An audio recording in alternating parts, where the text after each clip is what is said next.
ইরানে ইসরায়েল ও যুক্তরাষ্ট্রের যৌথ হামলার পর বিশ্বজুড়ে বাড়ছে অর্থনৈতিক সংকটের সাইরেন। জ্বালানি তেলের বাজার থেকে শুরু করে বিশ্ব সরবরাহ ব্যবস্থা সবখানেই বিরাজ করছে চরম অস্থিরতা। ইরান জুড়ে মার্কিন ও ইসরায়েলি বিমান হামলার কারণে চরম অনিশ্চয়তার মুখে পড়েছে বিশ্ব অর্থনীতি। মধ্যপ্রাচ্যের এই নতুন সংঘাত কেবল আঞ্চলিক স্থিতিশীলতা নয়, বরং বিশ্ববাজারের প্রতিটি সূচককে প্রভাবিত করছে। তেলের দাম থেকে শুরু করে স্বর্ণের বাজার, বিভিন্ন দেশের মুদ্রার মানে দেখা দিচ্ছে বড় ধরনের অস্থিরতা। বিশ্বের অন্যতম প্রধান তেল উৎপাদনকারী দেশ ইরান। বিশ্ব তেলের 20% সরবরাহ হওয়া হরমুজ প্রণালীর পাশেই এর অবস্থান। বিশ্লেষকরা মনে করছেন এই সংঘাত দীর্ঘস্থায়ী হলে অপরিশোধিত তেলের দাম প্রতি ব্যারেল $100 পৌঁছাতে পারে। এর ফলে বিশ্বজুড়ে মূল্যস্ফীতি 0.6 থেকে 0.7% বৃদ্ধি পাওয়ার আশঙ্কা রয়েছে। ইতিমধ্যে হরমুজ প্রণালীতে জাহাজ চলাচল স্থগিত হওয়ার খবরে তীব্র অস্থিরতা দেখা দিয়েছে বিশ্ববাজারে।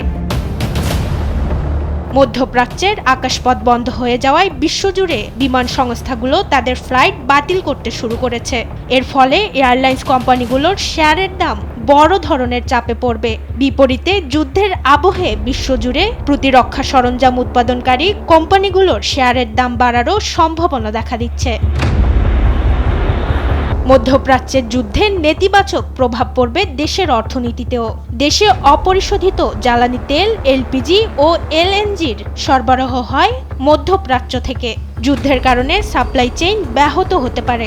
এতে বিদ্যুৎ উৎপাদন ব্যয় বেড়ে লোডশেডিংয়ের ঝুঁকি বাড়বে।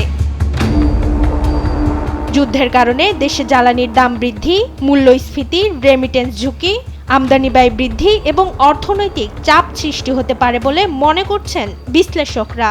এতে সাধারণ মানুষের জীবনযাত্রার ব্যয় বেড়ে গিয়ে দেশে সৃষ্টি হবে অস্থির পরিস্থিতি।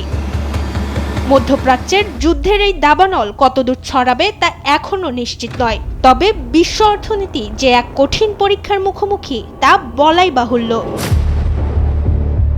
মাকদুরা মিতি, দেশ টিভি, ঢাকা।